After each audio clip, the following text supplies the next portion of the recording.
ఓం సాయిరామ్. అనంతకోటి బ్రహ్మాండ నాయక రాజాదిరాజ యోగిరాజ పరబ్రహ్మ శ్రీ సచ్చిదానంద సమర్థ సద్గురు సాయినాథ్ మహారాజుకి జై. సాయి భక్తులందరూ ఎలా ఉన్నారు ఫ్రెండ్స్? ఆ సాయినాథుని దయ వల్ల మీరందరూ బాగుండాలి, అందులో నేను ఉండాలి అని మనస్ఫూర్తిగా కోరుకుంటూ ఈరోజు వీడియోనైతే ప్రారంభిస్తున్నానండి. వీడియోని ప్రారంభించే ముందు అందరినీ ఒక చిన్న రిక్వెస్ట్ చేసుకుంటున్నాను. మన ఛానల్ని ఎవరైనా ఫస్ట్ టైం చూస్తుంటే సబ్స్క్రైబ్ చేసుకోండి. అలానే వీడియోకి ఒక చిన్న లైక్ ఇచ్చి చూడడానికైతే ట్రై చేయండి ఫ్రెండ్స్. సో మన ఛానల్లో వీడియోస్ పెట్టగా చాలా డేస్ అయిపోయింది. సో ఇంట్లో కొన్ని ప్రాబ్లమ్స్ వల్ల నేను బాబా గారి వీడియోస్ అనేది మీతో షేర్ చేయలేకపోయాను. ఈ రోజు నుంచి మ్యాక్సిమం నేను రెగ్యులర్గా వీడియోస్ అయితే పెడతానండి. మీరైతే మన సాయి ఛానల్ని సబ్స్క్రైబ్ చేసుకొని కొంచెం సపోర్ట్ చేయండి. ఈరోజు వీడియోలో బాబా గారి సందేశం ఏంటో మనం చూద్దాము. బిడ్డ, నన్ను మరిచిపోయావా? తల్లి, నీకు దూరమైన బంధాలు అన్నీ కూడా నేను దగ్గర చేరుస్తాను. నీకోసమే నేను ఈ ముఖ్య పాత్రని పోషిస్తున్నాను తల్లి అని బాబాగారైతే మనకు సందేశం ఇచ్చారండి. ఆ సందేశం ఏంటి, అందులో అర్థం ఏంటి అనేది మనము బాబాగారి మాటల్లోనే విందాము. బిడ్డ, నీకు ఎవరు లేరని ఎందుకమ్మా అంతగా బాధపడుతున్నావు? అంటే నీ దృష్టిలో ఈ బాబా నీకు ఏమి కాడని అనుకుంటున్నావా తల్లి? నేను నీకు తల్లిదండ్రుల స్థానంలో ఉన్నాను, నీ గురు స్థానంలోనూ ఉన్నాను. నువ్వు నన్ను ఎలా చూస్తే ఆ స్థానంలో నేను నీకు కనపడతాను తల్లి. నేను నీకు కోరిన సహాయం చేస్తాను అమ్మా. నా బాధ్యతని నిర్వహిస్తాను తల్లి. మరి నువ్వు ఎవరూ లేరని ఎందుకు బాధపడుతున్నావు? నేనుండగా నువ్వు అనాథ ఎలాగా అవుతావు తల్లి? నువ్వు ఎల్లవేళలా ఇదే మాట అనుకుంటూ ఉండవద్దు.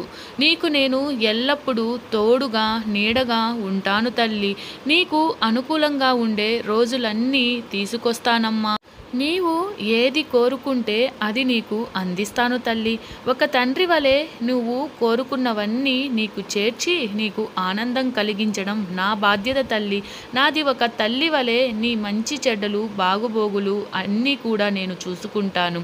నీ బాగోగులు ఆలోచించే బాధ్యత అంతా నాదే తల్లి. నువ్వు ఏమీ కూడా బెంగ పెట్టుకోకమ్మా. అలాగే ఒక గురువు వలె నీకు సరైన మార్గం కూడా చూపిస్తాను.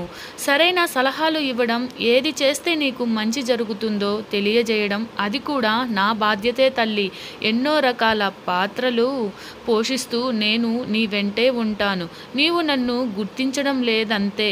నేను ఎప్పుడు కూడా సదా నీ వెంటే ఉండి నిన్ను కాపాడుకుంటున్నాను తల్లి. నేను నీకు వచ్చే ఆపదల నుండి సర్వదా నేను రక్షించుకుంటూనే ఉన్నాను తల్లి. కానీ నీవే నన్ను గుర్తించడం లేదంతే. ఇంకెప్పుడు కూడా నీకు ఎవ్వరూ లేరని బాధపడవద్దు తల్లి. ఆ ఆలోచన కూడా నీ మనసులోనికి రానివద్దమ్మా.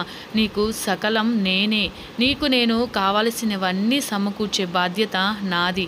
ఎల్లప్పుడూ నువ్వు ఆయురారోగ్యాలతో ఐశ్వర్యాలతో నువ్వు కోరుకున్నటువంటి జీవితం పొందాలి తల్లి.